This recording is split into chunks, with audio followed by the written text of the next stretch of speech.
शहाद्यात घरगुती गॅस सिलेंडरसाठी नागरिकांची परवड, 3-3 महिने प्रतीक्षा, काळा बाजाराचा संशय। नंदुरबार जिल्ह्यातील शहादा शहरात घरगुती वापराच्या एलपीजी गॅस सिलेंडरच्या तुटवड्यामुळे नागरिकांना प्रचंड हालअपेष्टा सहन कराव्या लागत असल्याचे चित्र समोर आले आहे। गॅस सिलेंडरचे नियमित बुकिंग करूनही ग्राहकांना तब्बल 3 ते 4 महिने प्रतीक्षा करावी लागत असल्याच्या तक्रारी वाढत आहेत। त्यामुळे संतप्त नागरिकांनी संबंधित गॅस एजन्सीच्या कारभारावर गंभीर प्रश्नचिन्ह उपस्थित केले आहे। शहरासहित तालुकाभरातील नागरिकांना सिलेंडर मिळवण्यासाठी एजन्सी बाहेर तासनतास रांगेत उभे राहावे लागत आहे। विशेष म्हणजे सध्या जिल्ह्यात तापमानाचा पारा 44 अंशापर्यंत पोहोचला असतानाही महिलांपासून ते वयोवृद्ध नागरिकांपर्यंत सर्वांनाच उन्हात उभे राहून प्रतीक्षा करावी लागत असल्याचे धक्कादायक वास्तव समोर आले आहे। ग्राहकांच्या म्हणण्यानुसार गॅस एजन्सीकडून कधी केवायसी पूर्ण नाही तर कधी सिलेंडर उपलब्ध नाहीत अशी कारणे सांगून वारंवार टाळाटाळ केली जात आहे।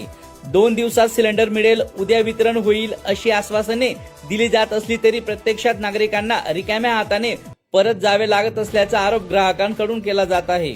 या संपूर्ण प्रकारामुळे शहरात व तालुक्यात आता विविध चर्चांना उधाण आले आहे। सामान्य नागरिकांना सिलेंडर उपलब्ध होत नसतील तर नेमके हे गॅस सिलेंडर जात कुठे आहेत? काही ठिकाणी घरगुती सिलेंडरचा काळा बाजार तर होत नाही ना, असा गंभीर संशय नागरिकांकडून व्यक्त केला जात आहे। काही नागरिकांनी तर संबंधित प्रकरणाची सखोल चौकशी करण्याची मागणी प्रशासनाकडे केली आहे। दरम्यान गॅस एजन्सीच्या मनमानी कारभारामुळे सर्वसामान्य नागरिकांमध्ये तीव्र नाराजीचे वातावरण निर्माण झाले आहे। जिल्हा प्रशासनाने या प्रकरणाची तातडीने दखल घेऊन सिलेंडर वितरण व्यवस्थेची चौकशी करावी, दोषींवर कारवाई करावी आणि नागरिकांना वेळेवर गॅस सिलेंडर उपलब्ध करून द्यावेत अशी मागणी जोर धरू लागली आहे।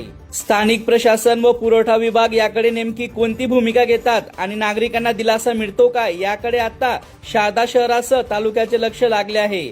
न्यूज 19 नेशन साठी ब्युरो रिपोर्ट, शहादा।